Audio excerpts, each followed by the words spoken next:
So a second order ODE is of this form. I think you have been able to see P in this format.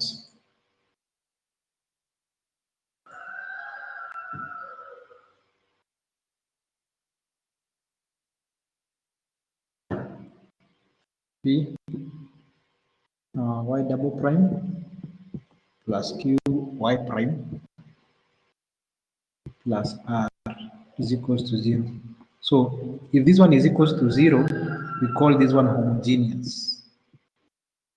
Homogeneous. That's why you're calling it homogeneous, because on the right hand side we are equating it to 0. If it is not equal to 0, we shall come to it later. It's called a non-homogeneous differential equation. It's called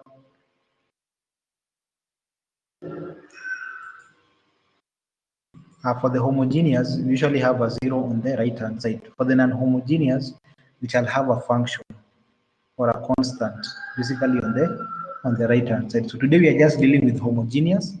Then next week we shall deal with non-homogeneous. So it is of that form. So the solution for this basically is given by y.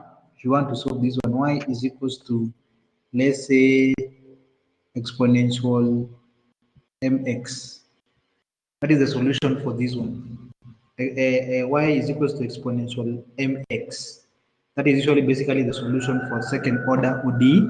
Then you differentiate this one to get the first order. When you differentiate exponential, you still get exponential.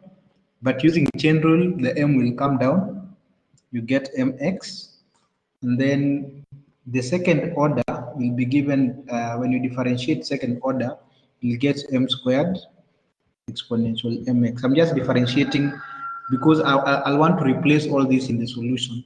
So it will be given by that. It will be given by that. You just have to differentiate. So when you differentiate this one and then you replace back into the solution, you shall end up like an equation of this form: m squared plus m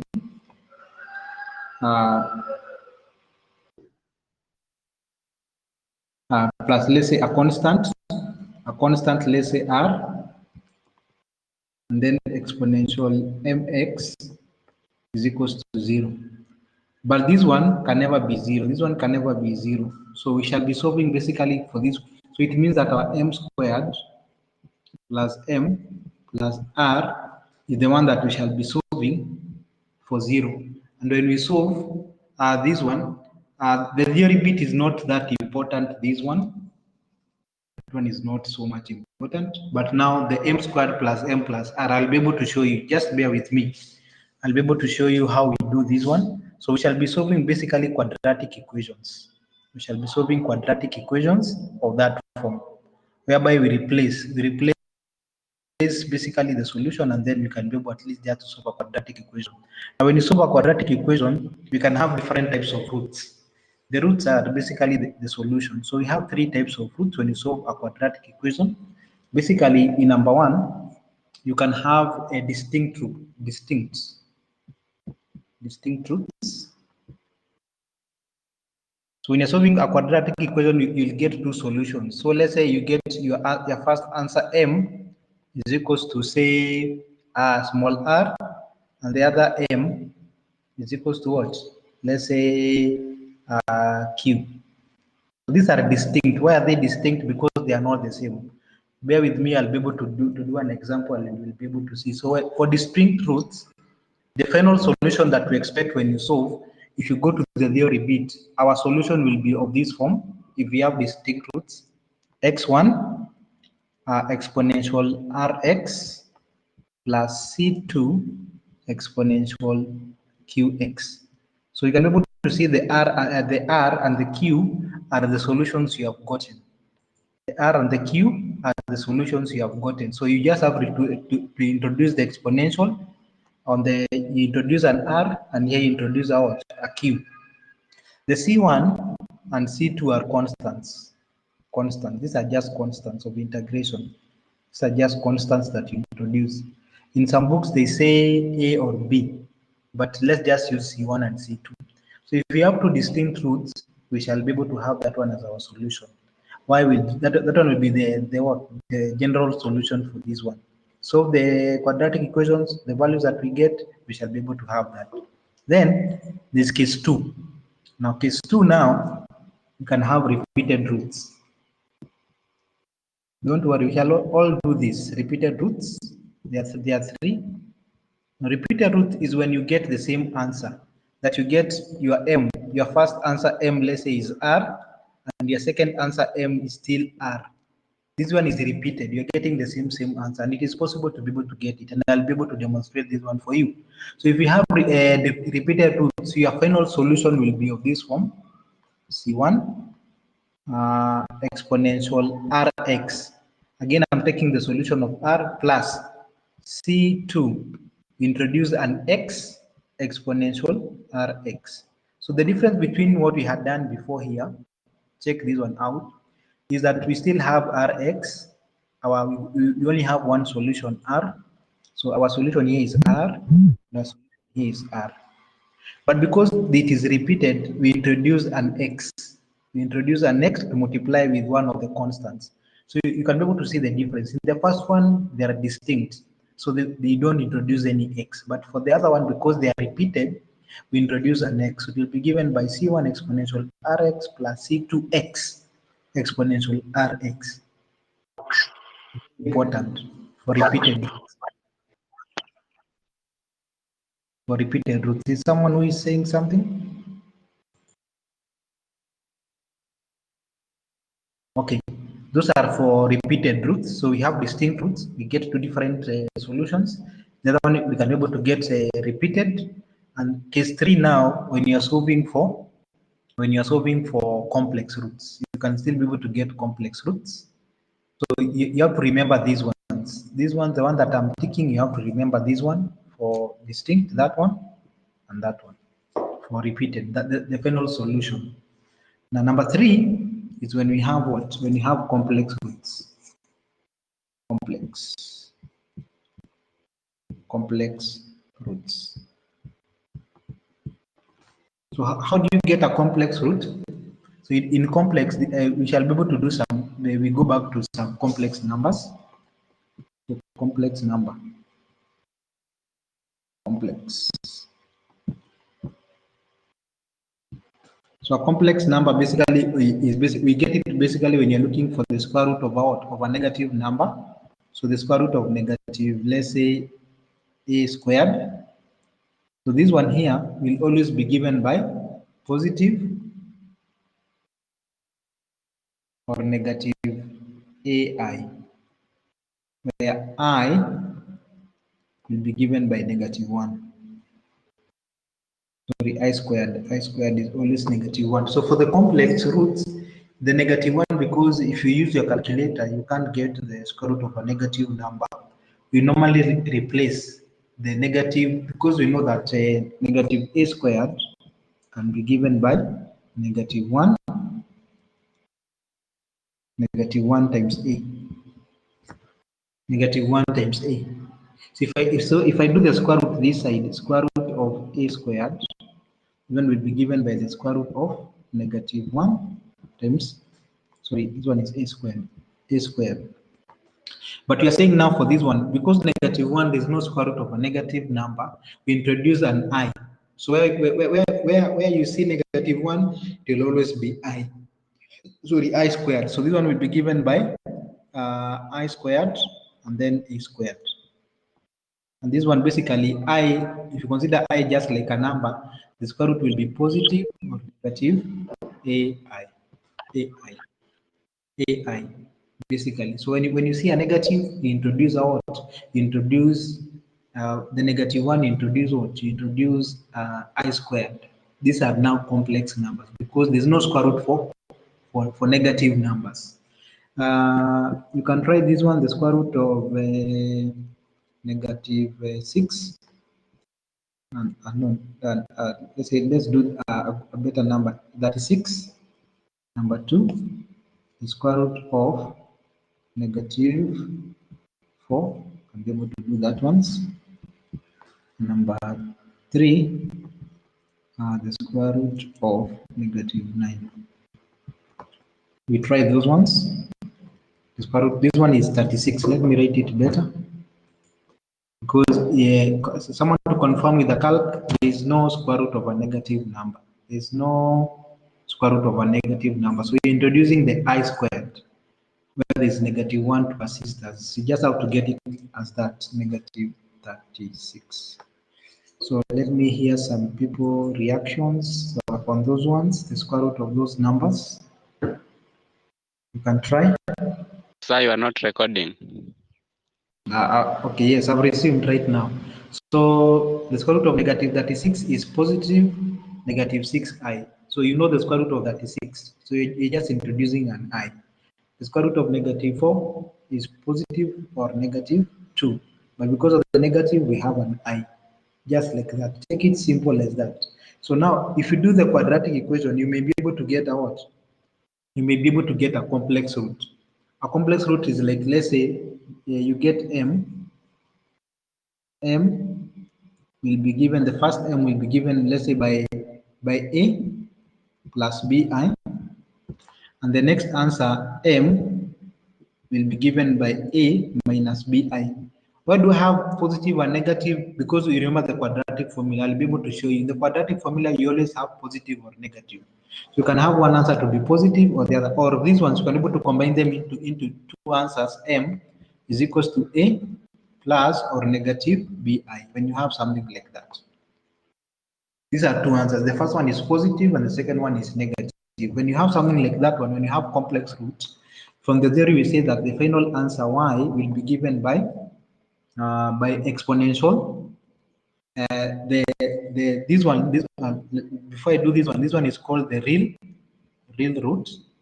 This one is the real answer, and this one is we call it imaginary. In complex, we call it imaginary. It is imaginary. Why? Because it doesn't exist. We have introduced just an I, so it's an imaginary basically. So basically, the final answer for this one will be given by exponential. The real one, the real is ax, and then here C1 sine, the complex one, the complex which is b, that is bx, plus C2 cos. You shall have two of them, bx. So basically, you can be able to see the complex, the one that has an I, will be given by the two alternates, the what, the sine and the cos, the sine and the cos. They'll take the b inside, and then for the real part, the one that does not have any complex thing, will be given by exponential here outside. So those are the three that we need to remember if you want to do these ones. You'll be able to go through the notes and you'll be able to see this. So those are the three that you'll need to remember if you want to solve second order ODE. The first one is distinct, the second one is repeated, and the third one is what? The third one is complex roots. And I've said for the complex part, we shall have a combination of sine and cos. Teacher, can I start with cos? Yes, no problem. If you want to start with cos and then you go to sine, I don't have a problem with that, as long as we have a combination of the two. And then this other one will be out. So I think we do know some examples to demonstrate this. Because, but you have to remember those three if you want to solve. Let's do some example here. We solve this one, this second order ODE. We solve this one, y double prime plus y minus 6y is equals to 0. We solve that one. So for me, you can be able to use any letter. In some books, they use M. In some books, they use R. It doesn't matter. So what I'm concerned is are the coefficients. So the coefficient here is just 1. So this one can be given now for the second prime. What we shall do for the second prime, it shall be given by m squared. The way it is second prime, second order. Then the y prime shall be given by m. Get up to there. Then the y, we don't give it anything. For the y, we don't give it anything. So you just have to remember, you just have to create a quadratic equation. So this one will be given by m squared, introducing a quadratic equation plus m. And because we have a constant, we are given by 6 is equals to 0. if you go back to the theory bit, when you replace back, the solution we said was given by this one. Let me just give you the theory bit. The solution was Excuse, given by, let's say, mx. The solution was excuse me. given by y. Yes, what is there? I'm not seeing the board. Can someone confirm they can be able to see the board? Can someone confirm? So we said our final solution, our solution will always be given by this. So this one we shall, for this one we shall get y double prime, y prime will be given by m exponential mx, and then y double prime, when you differentiate again, you'll get m squared exponential mx.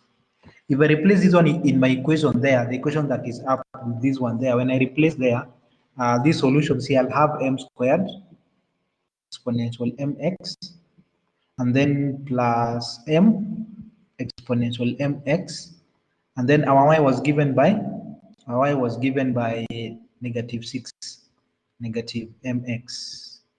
So I've just replaced all this. Where is y double prime? Check again. Where is y double prime? I've replaced with what? I've replaced with the m squared. Where there is a y prime, I've replaced with m exponential mx. And where there is y, our solution, I've replaced with what? Mx. Now, if you factorize this one, this is what you remain with. Is equals to 0. But we say this one can never be 0. So we say that exponential mx can never be equal to 0. Because if this one is equal to 0, then our solution will just be 0. Can never be equal to 0. So it means that m squared plus m minus 6 is equals to 0. So that's how we are getting it. M squared plus m minus 6 is equals to 0. You don't need to do all this what I have done. You don't need to do that one. You just have to go to the equation, get the coefficients that are here. Get the coefficients that are here. For the y double prime plus y minus 6, you get all the coefficients that are there, and then you just have to replace.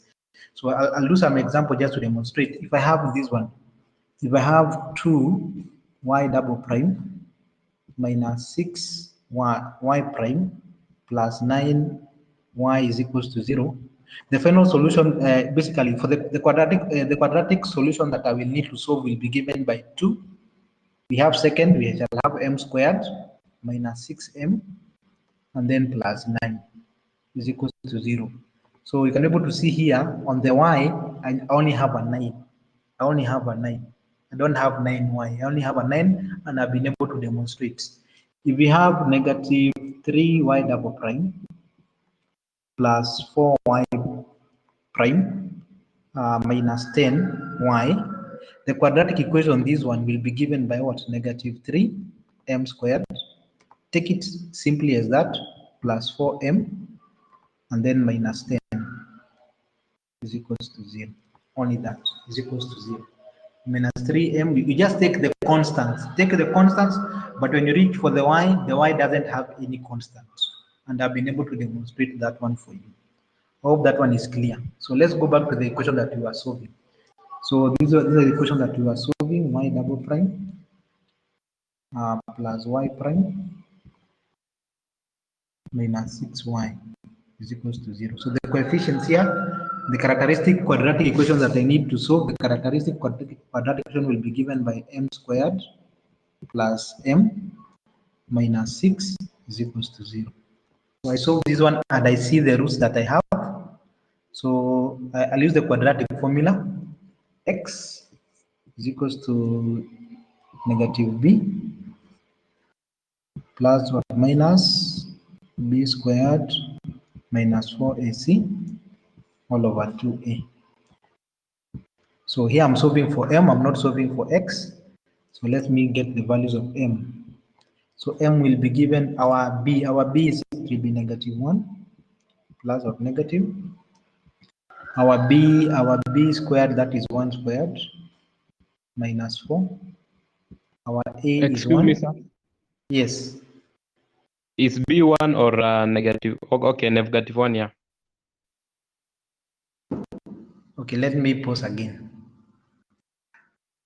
So I'm resuming. So we have like that, we are solving the quadratic equation. So I was at C, at our C is negative 6. all over our A, 2 times A, 2 times A. This one will get it at 1. That one is negative 24 plus, so you'll get what? Negative 1 plus or negative, we'll get 5. That is square root of 25 all over 2. Let's get the first answer. The first answer, M. Our M is negative 1 plus 5 all over 2. And we get it as what? That is 4. We get it as 2. The other one, our M is negative 1 minus 5 all over 2. Then you get it as what? Negative 3. Now you ask yourself, are they distinct roots? Are they repeated roots? Or are they complex roots? Let's start from there. Let's start from there. Are they repeated? Are they distinct? Or are they complex roots? So for two roots to be distinct, basically it means that the answer is not the same. So you can be able to see that 2 and negative 3, they are distinct. They are not the same. So these are distinct roots. If they were repeated, you'll get the first answer as 2 and the second answer as 2. So those are repeated. Complex is when you have out an I. It is easy to be able to see. So Florence, because you are saying they are what? They are distinct. We remember the solution for distinct roots. So the solution for distinct roots, our y, was given by what? C1 exponential, let's call this one M1 and M2, just to differentiate.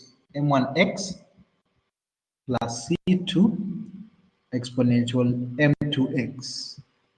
Basically the two. So the final answer here will be C1. Our M1 is what? 2x. And our M2 is what? Negative 3. And that will be the final answer for that one. But it is easy as that. You just have to introduce exponential and then you write your answers where we said our C1 and C2 are constants. They are just constants, whereby you can be able to get the value of the constants if I give you a boundary condition. If I give you a boundary condition, it is possible to be able to get the what? The value of the constants.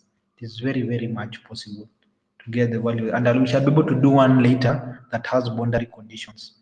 So remember the general solutions and then you replace the value like that and you are done with that one. So you're done with the first one. Let's do another one. Yes, Monsieur K. Yes? I have a question. Yes. Question. Will there be any problem? The roots you'll get, you are okay. So let's do this other one. That is the final solution, C1 exponential. That one doesn't matter. Number 2, y double prime minus 6y prime plus 8y is equals to 0. So the characteristic equation will be given by m squared minus 6m plus 8 is equals to 0. So let's solve this one using the quadratic formula. So our a here is 1, our b here is negative 6, and our c here is 8. So we shall get m will be given by negative b, so we shall get positive 6 plus or negative b squared, that is negative 6 squared, minus 4 times a, which is 1, times c, which is 8, and then all over 2 times a, our a is 1. So let's solve this one. So that is 36. 36 minus 32, that is 4. So I'm getting 6 plus or negative 2 all over 2. The square root of 4 is 2. Square root of 4 is 2. So we have the first one, we can have m1 when it is positive. When it is positive, 6 plus 2, that is 8. 8 divided by 2, you get 4. The second one, when it is negative, 6 minus 2, that is 4. So you get what? 2. So these one are distinct roots.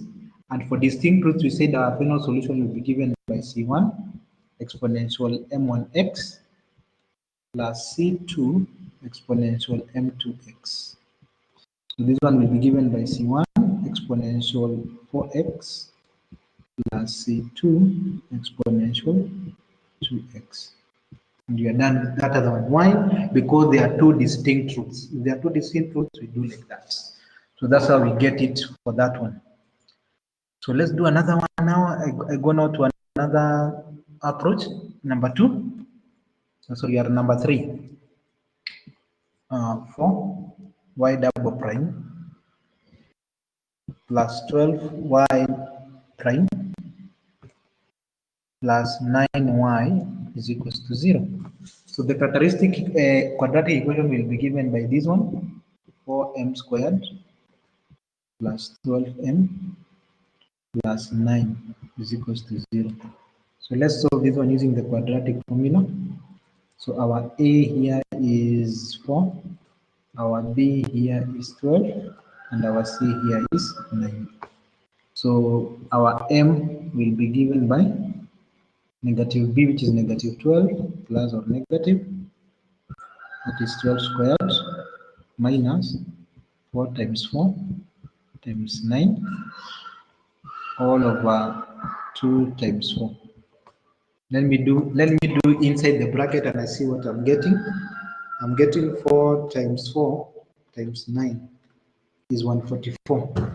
So I'm getting negative 12 plus or negative 0 all over 2 times 4. That is what? 8. That is 8. So remember, 12 squared is 144. When you do inside, you will still be able to get square root of 0, which is still 0. So I'll be able to get m1 when it is positive. m1 when it is positive, I'll get it negative 12 plus 0 all over 8. When I simplify this one, I'm getting 12 divided by 8. That is negative 3 over 2. That is m1, negative 3 over 2.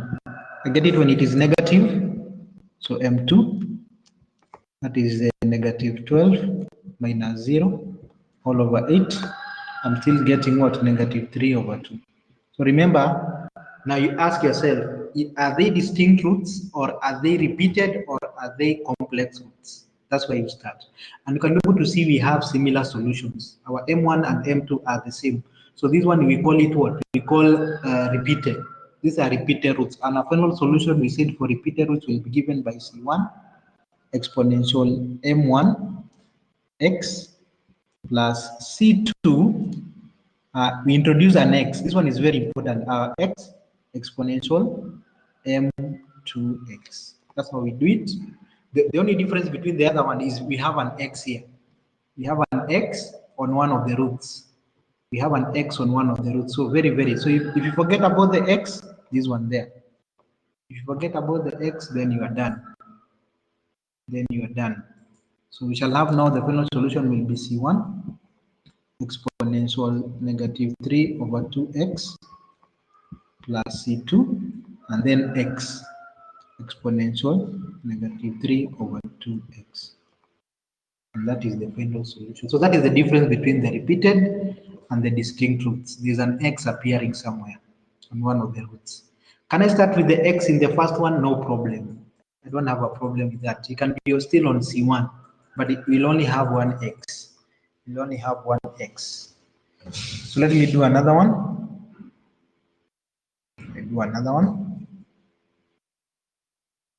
Number 4 now.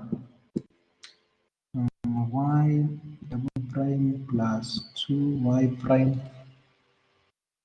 plus y is equals to 0.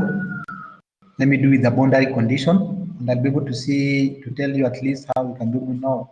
At y0 and then at y1.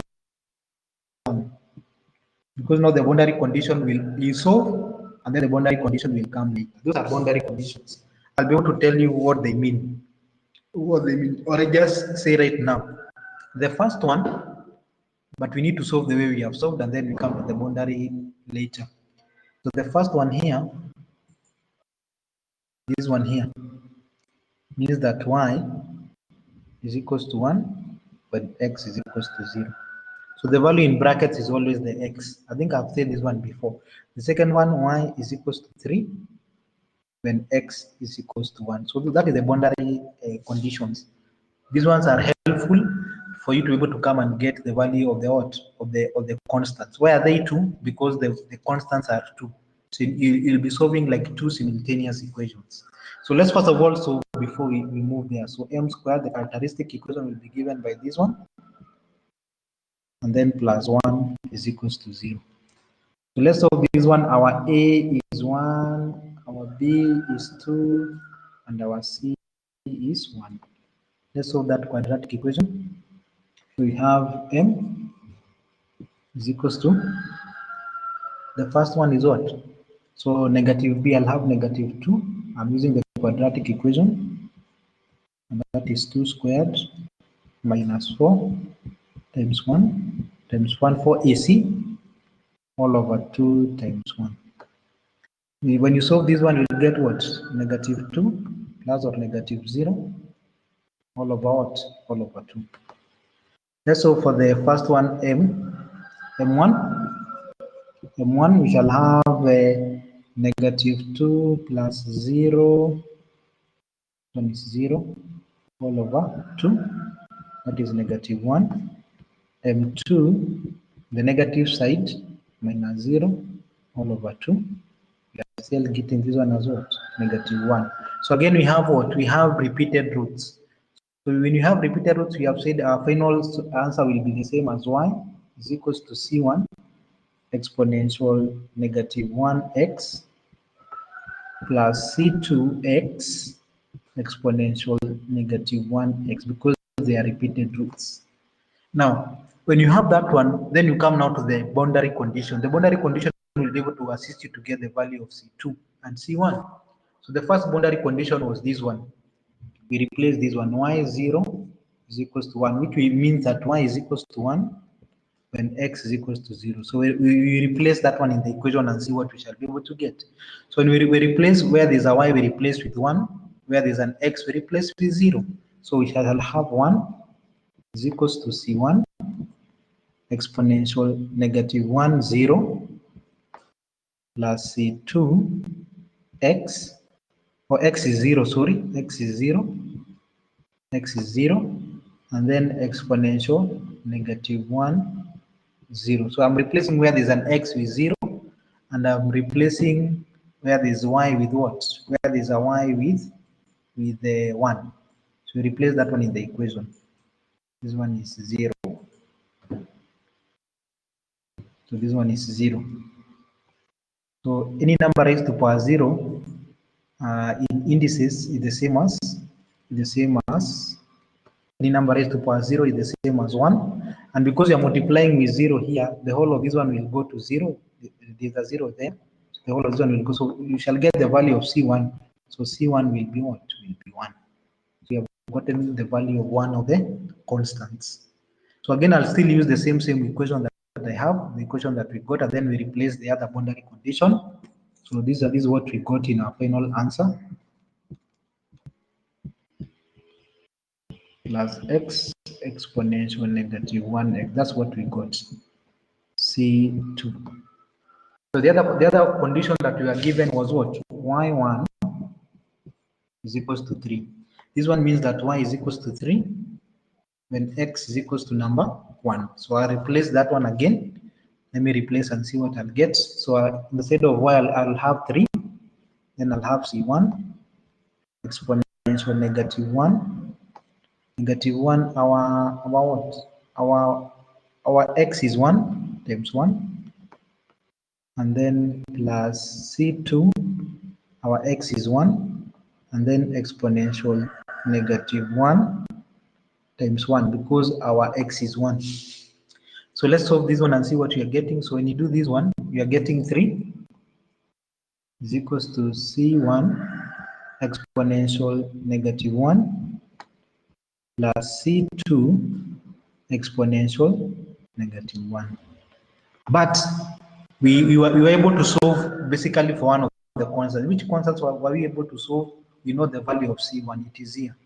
Already the value of c1 is known, so we shall use substitution.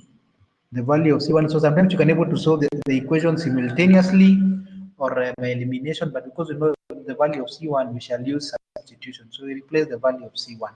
So C1 is what? C1 is 1. We had done it in the previous one. So now we shall have 3 is equals to 1 exponential is -1 plus C2 exponential -1. So how do you solve for C2? When you have something like this one, so let terms together. So let me start with C2 exponential 1 is equals to 3 minus exponential -1. So I brought the exponential this other side, and I've remained with this other side with C2. So this one C2, it means that C2 will be given by 3 minus exponential 1 all over exponential 1. Now, if I use a calculator for this one, because exponential can be given, so I'm getting 3 minus exponential 1, and then divided by shift exponential 1.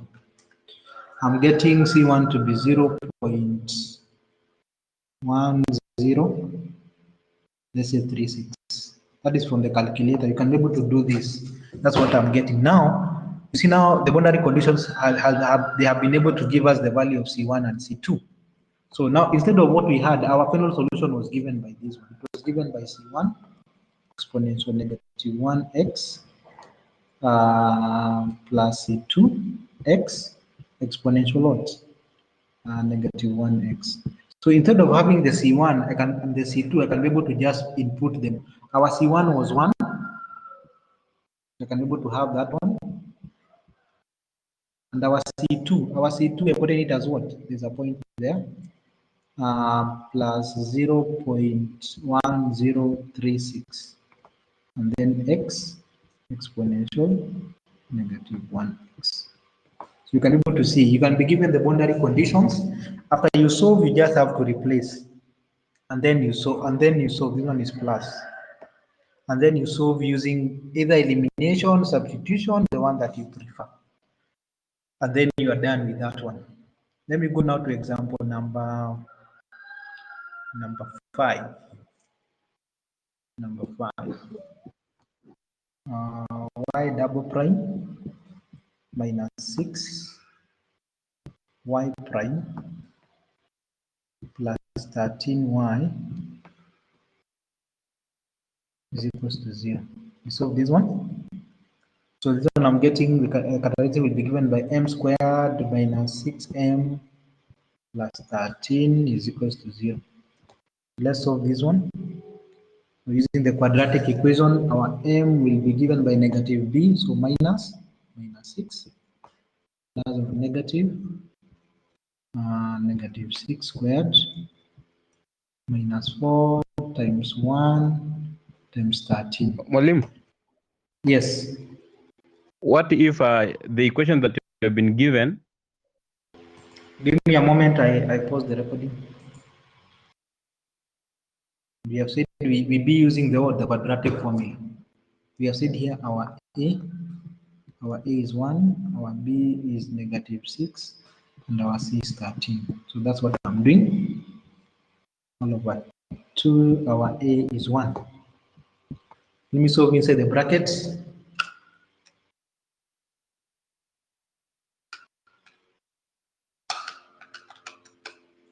I'm getting 6 plus or negative square root of -16. Square root of -16 all over what? All over 2. Now we have a negative. If you use your calculator, there's no square root of a negative number. So we said we shall introduce complex roots. So this one will be given by 6 plus or negative 4i. Simple as that. 4i. 4i over 2. 4i over 2. Why the i? The i is for the complex because of the -1. I think I demonstrated that. I've shown you. So let's solve for the first value. Let's solve for the first value. So we had -16. Square root is 4i. Let's solve for the first value, m1. 6 plus 4i all over 2. When you solve for that one, it is easy. It is I'll distribute 6/2 because you cannot be able to add all over 2. So this one I'm getting it as, or we don't do like this because I think some people will not get it. Let me not do it like that. For the roots, we just do it as 1. I think it is easier. I just retain the plus and the negative because I don't want to confuse you. You know we shall have 2 values, but let me just deal with it as 1. I retain the positive and the negative, so at least it becomes easier for you. So let me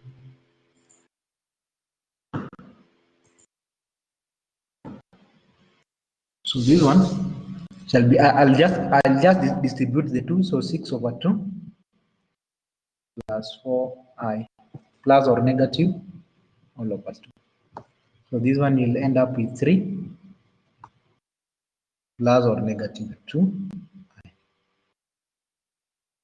That is the final solution. So just for the complex, I'll just leave it like this. Just distribute the denominator on the numerator, and then we just simplify like that. So we have 3. So this one is the real part. This one is the imaginary part. So for this one, we said when we have complex roots, our final solution was given by, remember, exponential. Our real part was ax, and then what? C1 sine bx plus C2 cos bx. It was the final solution. So you just have to get where our a was the real part. So our a here, our a is 3, so we shall have exponential 3x, and then C1 sine 2x plus C2 cos 2x. And you are done with that one. So if we take on my final answer, there's no I. There's no I on the final answer. So if someone did like this one, it will be wrong because these are the mistakes, small mistakes people do. Some people give me like this. Sine 2ix, and then plus C2 cos 2ix. This one is totally wrong. This one is wrong. There's no I in my final solution. You just have to take the constants. The constants, the exponential on the real part.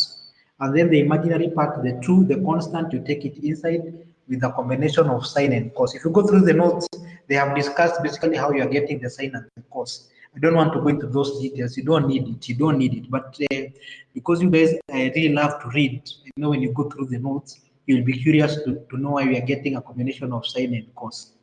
I'm really hoping you'll be curious. And that is the final solution for that one. Final solution for that one. So the second one is wrong. The first one is wrong. There's no I in the final answer. So I do number 6, the final one now. Number 6, because I think you have gotten the hang of it. Y double prime plus y is equals to 0. So I'll do this one because of Gilmer. He had told me that he missed the other one for the boundary condition. Let me do another one with the boundary condition. Y prime is 0 is equals to 3. So the second boundary condition is for the y prime. Y prime means we need to differentiate our solution. So the first one here, it means that y is equals to 2, but x is equals to 0. The other one means that y prime, this other one, means that y prime is equals to 3 when x is equals to 0. So prime means we must differentiate something. But before you go to that, to the boundary condition, let us solve this one. So this one will be given by m squared. So you can be able to see in this equation there is no y prime. So there's no y prime. So we shall just have a 1 is equals to 0. Please don't confuse. There's no y prime. So we shall just end up with the coefficient of y, which is 1. So m squared plus 1 is equals to 0. Let's solve for this one. So m squared is equals to -1. So m will be given by the square root of -1. What is the square root of -1? So we come to this one. There's no square root of a negative number. So we shall introduce an I. So the final answer will be what? Positive or negative 1i. But we know this one can also be given by positive or negative just I. Instead of writing 1i, you can just write it as I. Or if you prefer 1i, I don't have a problem with that. So I've solved, I've taken the negative one, the other side, then I've checked for the square roots. Now let's get the final solution now. So in this one, there's no real part. You can be able to see there's no real part. So we shall say our real part is 0. Our real part is 0, is equals to 0. There's no real part in this one. There's no real part in our equation. So the real part is 0. So our final solution will be given by y. Y was given by exponential ax, what was the real part? And then C1 sin bx plus C2 cos bx. So this one, our real part here, our A doesn't exist, so it will be just be 0x. It doesn't exist, the real part. But the other part is existing, so we shall have C1 sin the 1x plus C2 the cos 1x, which is not important. You don't have to write the 1, but for the sake of the class, I'm writing it as 1. That's what we are getting. Our real part is 0. So the final answer here will just be C1 sin x plus C2 cos x. Simple as that.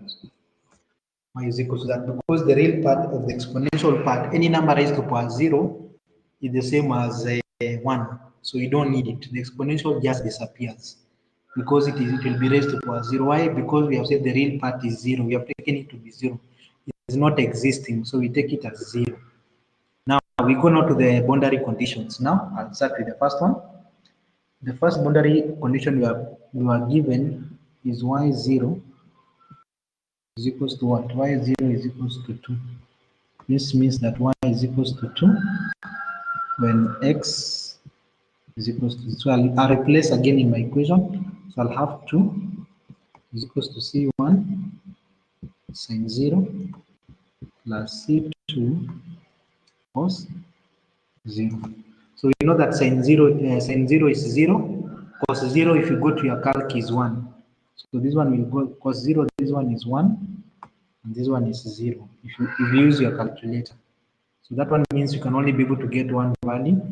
So this one is 1, number 1. So you cannot be able to get one value, so C2 will be given by number 2. The C1 has gone because of the sign. Sin 0 is 0, so C1 times 0, it will be able to, so you've gotten the value of one value. We got not to the second boundary condition. I repeat again my equation, the answer that we got, C1 sin x plus C2 cos x. That is what we got. But we know we have gotten one of the answers. We can even replace here. We can be able just to replace here one of the answers here. So C1 sin x plus, what is our C2? Our C2 is 2 cos x. So at least we have gotten at least one of the values. C2, you can easily replace it there, and that is at least what we have. You can replace it at the end, you can replace it just there. So we need the second boundary condition to get the other one. So the second boundary condition was given that y prime of 0 is equals to 3, which means that y prime is equals to 3 and x is equals to 0. So in this boundary condition, they're not giving us the value of y. Check this one. They're not giving us the value of y, but they're giving us the value of y prime. So I need to get y prime so that at least I replace. So I'll not use y, but I'll get y prime. How do you get y? Y prime, you get it from y by differentiating 1. So y prime means you just differentiate 1. So I'll differentiate this one one time. When you differentiate sign, you get what? You get cos. So I'll get C1 cos x. When you differentiate cos, you get what? Negative sign. So I'll get negative 2 sin x. When you differentiate cos, so this is what I'm differentiating. I'm differentiating that one. Differentiate y, you get y prime. Differentiate C1 is a constant, remain as a constant. Differentiate sign, you get cos. Differentiate cos, you get negative. So I have a negative. Now I can be able now to apply now the boundary condition.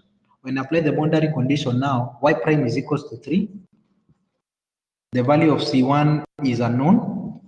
Where there's an x, I replace with 0. Minus 2 sin what? Sin 0. That is an x I'm replacing with 0. Again, because 0 is 1, sin 0 is 0. So here C1 will be given by 3. C1 will be given by 3. So now I've gotten what I wanted now.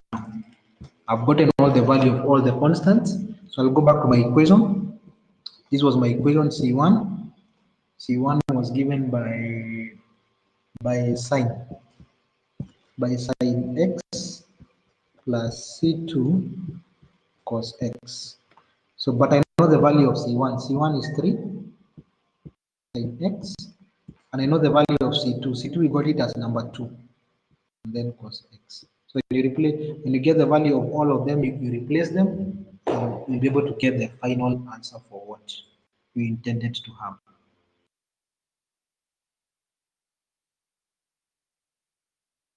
So from here now on, there's an exercise still I've been able to give on this one. If you go to the notes, there are still a lot of exercises that are there. But please get the three. So let me summarize what we have done. The most important thing is how to solve. So we said for distinct roots, for distinct.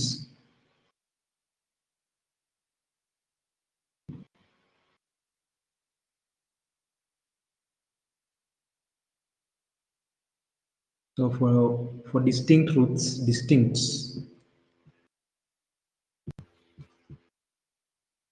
Thereby we have, let's say, M1 is equals to R, M2 is equals to Q. We say the final solution will be given by Y is equals to C1 exponential Rx plus C2 exponential Qx. Those are for distinct roots. Then we have done for repeated, where M is equals to R and M still is equals to R. And we have said this one, our Y will be given by C1 exponential Rx plus C2, but we introduce an X exponential Rx. That is for repeated roots. Then we went further and we did for complex. For complex is of this form, M is equals to A plus or negative BI. So that Y was given by exponential AX, and then C1 as sine BX plus C2 cos BX. So if you get these three conditions correct, then you can be able to do anything on this one. So please attempt the exercise that I've given you there. You can be able to attempt the exercise that I've given you kindly. Still, I think now you've got it where I put the exercise. You attempt that exercise, and then I'll be able to view. Last time I did not love what people did. People are just getting the answers, and they were saying done. So I was not even seeing. You are not even attaching. If you want to attach a file, you must be able to go to advanced. When you go to advanced, there whereby there is a reply, comments, there's advanced. You can be able to attach a file, take a picture, and then I'll be able to see your work. Please don't just say, I think only one